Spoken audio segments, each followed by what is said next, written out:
So hello dear students, the moment you all have been waiting for has finally arrived. The FMGE exam is here. And we, the educators, would like to take this opportunity to wish you all the very best for the exam. It's time you make yourself proud because this is what you all have been preparing for. Tomorrow, when you enter the exam hall, enter with a positive mindset. And with confidence.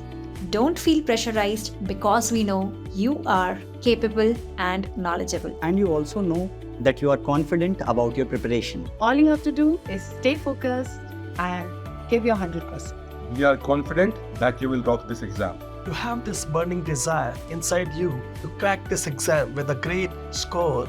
You are fully equipped with the right information. So, stay focused, stay positive, and give it all you got. Believe in yourself. Let your hard work shine through. We are proud to have been a part of your journey. We believe in you and are rooting for you. Get out there and make yourself proud. All the very best.